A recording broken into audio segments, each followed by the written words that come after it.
Technically, your inner critic is who has been manifesting on your behalf for all of these years, and you haven't noticed.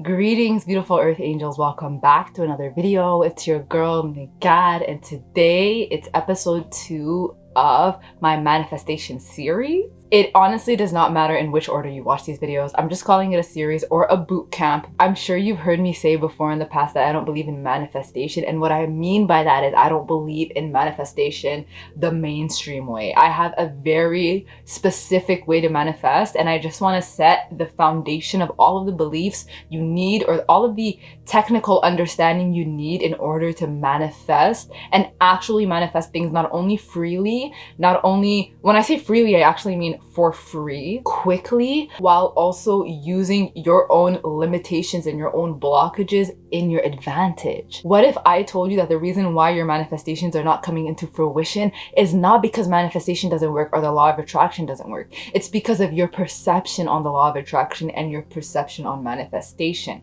Now, don't get me wrong, I'm not saying that the way other people do it doesn't work, but I'm here to provide you with a different perspective. I just have a different approach to it, and I honestly believe that this is gonna help and this is gonna work. So if you want to see more videos like this, if you want to see more of these boot camp type of videos, I want to do one about everything postpartum healing. I want to do one all about divine feminine energy. In episode 1, we talked all about vibrational frequencies and the importance of vibrational frequencies. This is episode 2, and we're going to be talking about clarity and how important it is to not only be clear with your thoughts, clear with your manifestations, how important it is to get to that point and how I get to that point. With trial and error, I've noticed that throughout the years, the reason why I haven't been able to manifest exactly what I want is because I'm sending the universe so many mixed signals. The universe is the driving force of your life. You tell the universe where to go, which directions to go. If you get into a car with, let's say, a coworker and they're driving you home,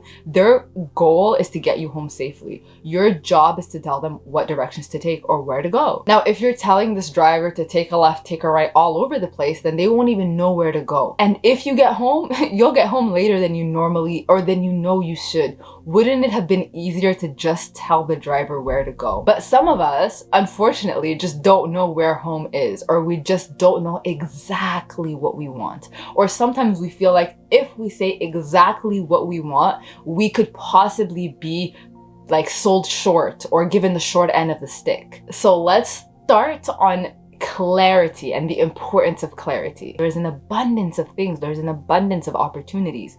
You just need to be able to clearly vocalize what you want. And that is the reason why sometimes certain goals that you know should only take 8 weeks or 6 months tops take forever or years, and you knew that it could have been faster. Think of it like this. Every single one of your manifestations have like separate pots, and there is like an abundance of these pots depending on what you want. There's no category, there's no sorting, there's no organization. These pots are everywhere, and they're constantly being given energy. When I understood that my manifestation powers, or my manifestation strength, energy, whatever, is limited daily, like on a 24-hour time span, every single second within that 24 hours carries energy, and every single second I don't take advantage of that energy, I lose the energy. That energy doesn't roll over into the next day. So if I don't take advantage of today or this moment to send my thoughts out there, send my manifestation out there, obviously after I have a clear idea or a clear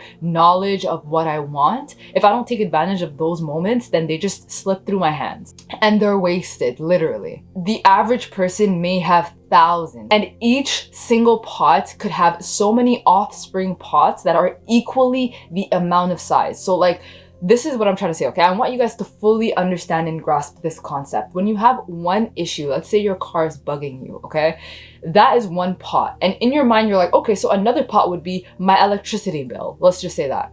No, that one pot, your car bugging, the fact that there is no conclusion to it, the fact that you think that maybe you should get it fixed, or maybe you should buy a new one, or maybe you should ask your mom to help you get it fixed, or maybe you should start riding a bike, or maybe all of the options that you have available and open to you, you are manifesting those options. So every single one of those options is its own pot. And since our daily hours, our daily time of daylight is limited, you have a limited amount of energy to invest in in those pots. Have you noticed how sometimes when you have an issue going on in your life, it's like you realize that like every other issue in the background kind of silences, and like that one issue takes the center fold or like the front step, and it's like nobody's calling you for this, nobody's asking you for that, your car seems to be fine, your this seems to be fine, like, you know what I mean? Like everything seems to be working just fine, but a huge life change is happening.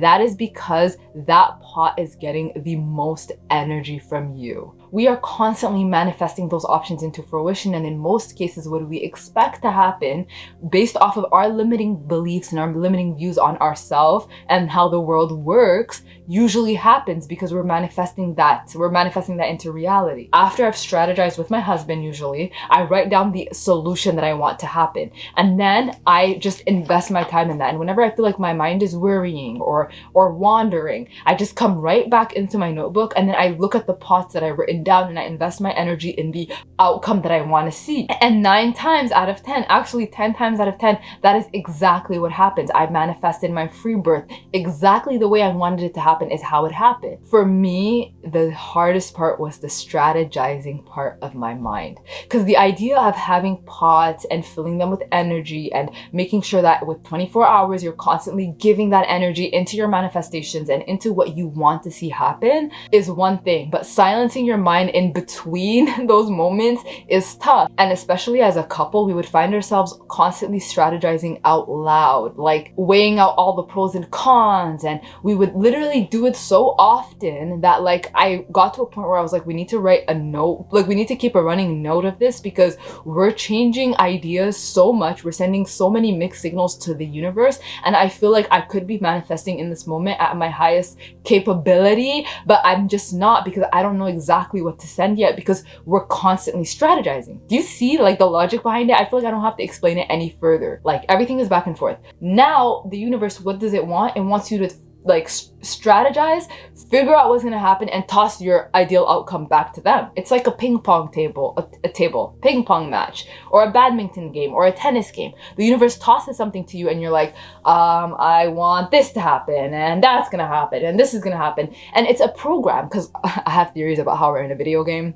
Anyway, it's a program. You're just sending the server like the next slide, the next slide, the next slide, and they're just taking note of everything, and they're like, oh okay, oh okay, oh, okay. And you're constantly creating your reality. When we're talking about clarity, I'm not just saying you need to know exactly what you want. Not only do you need to know exactly what you want, it needs to be something you believe is possible for you. In my case, I could spend forever manifesting, I don't know, like it's like I could manifest a private jet. But number one, is it something I want? And number two, is it realistic? Is it like is it a goal? Is it something that like I should be creating a pot for? You see what I mean? But for me, hitting 50,000 subscribers is an ideal goal. It's something that I can visually see happening. I can visually smell happening. I can visually feel happening. You know what I mean? Like I could put myself right there, because I'm already at 40,000 subscribers. So 50,000 people who want to learn more about spirituality, who want to learn about African spirituality, who want to learn about their roots, who want to learn about manifestation. 50,000 people who want to be watching high vibrational content. I don't think that's a far stretch.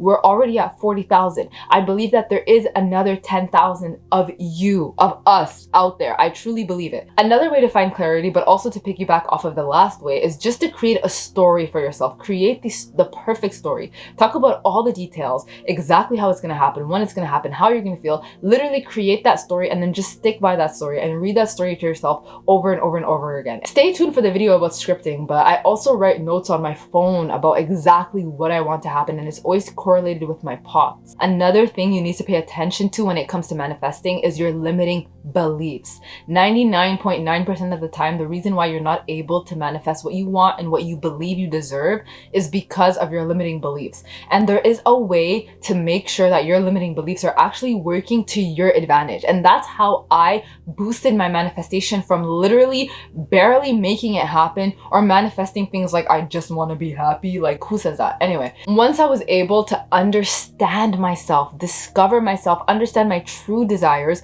look deeply within myself, my childhood traumas, do some shadow work, truly face my deepest, darkest like beliefs, the side of me that I try to ignore, that is constantly judging myself, or, you know, like we all have that critic, that inner critic. I had to have a conversation with her. So what I did was I booked some time. Not even kidding. I booked some time, okay? By the way, you have so many aspects, so many, like, you are a universe within yourself, and you can call on certain aspects of yourself. You can have interviews with your inner child. You can have interviews with your future children. I've met my son and my other kids that way. Like, it sounds crazy, but we're gonna get into all of that. Make sure to subscribe, okay? Because it's gonna get hot. So the meeting comes and I'm in my bed. It's nighttime. I'm not tired. It's really quiet. And I step into the interrogation room, and lo and behold, my inner critic is there. And I ask her, I say, listen, I'm going to ask you a couple questions, and I just want you to answer these questions. I don't want to hear anything else about whatever else, because she has been deprived. I literally suffocate her sometimes because I just don't like to listen to her. I've lived with her for the past 25 years, almost 26 years. I'm tired of hearing her talk. So when she could talk, you know, trust me, she tries to go all over the place and find all of these crazy reasons as to why I am the way I am. Anyway, so I told her, listen, I'm going to ask you a specific question, and I want you to answer just this question, nothing more, nothing less, and I will cut you off. I will. What am I not capable of achieving? And she told me everything I was not capable of.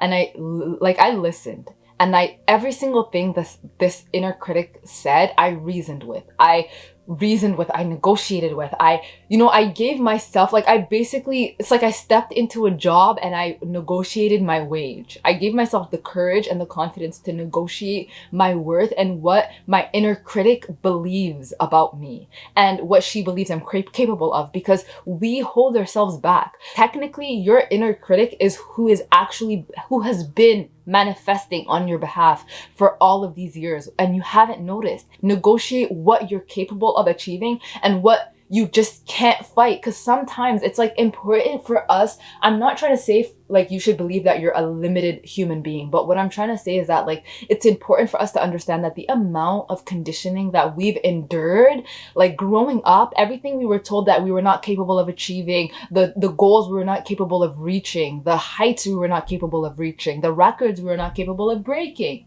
The reason why world records are constantly being broken and like why the initial person didn't just reach the record that we have now, because sometimes I would wonder that, and I did my research. The reason why is because when the population, like we are limiting each other, everybody's limiting each other. When the population believes that, oh wait, that record is possible, then they believe they're capable of doing that, and then they do a little bit more. And then the population is like, oh, okay, so I guess it's not that human beings are evolving to being able to eat more donuts. It's not that. It's that people believe that what one man can do, another can do. Again, although human beings are limitless, we have been raised to define ourselves by our limitations. It's so the amount of unconditioning it takes. It's like you can invest all of your energy in unconditioning all of your limiting beliefs, all of your limitations, but by the time you reach your goals, like you're gonna be exhausted, or by the time it's time to manifest, you're gonna be exhausted. The approach that I have is not only inviting in these limiting beliefs, negotiating with my inner critic, and then on the other side, like proving it to myself is the best formula to success when it comes to manifestation. Once you see that you're capable of it, you believe you're capable of more and of better. When I first started my YouTube channel, I almost cried when I had 100 subscribers. My goal when it came to YouTube was 1,000 subscribers. That was my goal. Every single time you watch a video or you like a video or you comment on one of my videos, you're showing YouTube that this content is good. So you, not only am I helping people, you're helping people by making these videos more accessible to others. And it's a domino effect. That's how manifestation works. It's literally a continuation. It's a rolling stone. It doesn't stop. And that's why I always tell people, like, when you're wishing on a star or you're wishing on your birthday, I'm that person in the crowd who's trying to convince everybody to tell us what you wished for. When you wish on something, you plant a seed within yourself. But when you share it out loud, you plant a seed within every single individual who hears your words, who feels the energetic exchange, who absorbs the energy of your words. And even if it's just for a fraction of a second, they picture it for you, they imagine it for you, and they manifest it for you. And in most cases, when you understand yourself and you're clear with what you want, you wish things that you believe are possible. So not only are you not scared to say it out loud, when you say it out loud, you know that everyone in that room sees it as a possibility if they know you. That is why it's so important to be very clear with your manifestations and to be very understanding of who you are as a person and where you are. And then manifest that with just a smidge more. You know what I mean? Like what you're capable of, just like knock it up even after the meeting. That's okay. As long as you can convince yourself that it's real and that it's your life. I'll see you guys in my next episode. Same place, same time. Okay, good.